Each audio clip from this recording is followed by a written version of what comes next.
তোর সঙ্গে হঠাৎ সেদিন দেখা, তুই বললি ভাল লাগে না কিছু, তুই বললি ব্যস্ত হতে গিয়ে একাকিত্ব ঠিক নিয়েছে পিছু।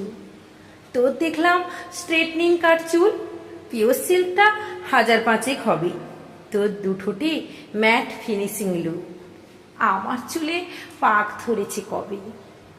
তুই বললি ব্যস্ত ভীষণ বল, অর্ধেক মাস ফরেন ট্যুরেই কাটে, গাড়ি বাড়ি শাড়ি নিয়ে কি করব বল। আমি উত্তর হলে সে দক্ষিণে হাঁটে। তুই বললি এখনো বস্তি পাড়ার বাচ্চাগুলোর জন্য কিছু আনিস, তোর তো আবার সমাজ সেবার বাতিক, তোর স্বপ্ন প্রায় দেখি জানিস।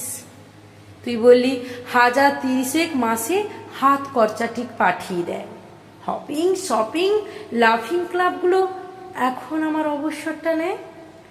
4টে তলার বিশাল বাড়ি জুড়ে আমি আর 2জন কাজের লোক। তুই বললি আমি বড্ড একা, অর্থ নয় লোকটা আমার হোক।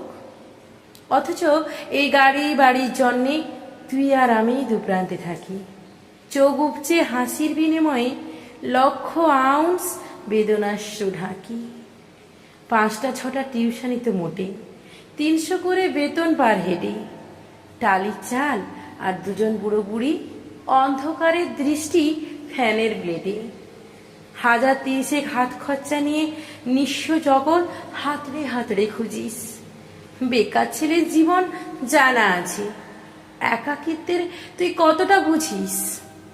বাড়ি গাড়ি শাড়ি নিয়ে সুখী থাকবি বলে পালিয়েছিলি আপন, সুখের ঘরে অরুচি ধরেছে বলে দুঃখ নিয়ে চলবে বিলাস যাপন। 30,000ই হাত খরচার কাছে আমার কাহন অতীত হয়ে যাক। গাড়ি বাড়ি শাড়ি নিয়ে তুই স্বার্থপর নারী হয়ে থাক।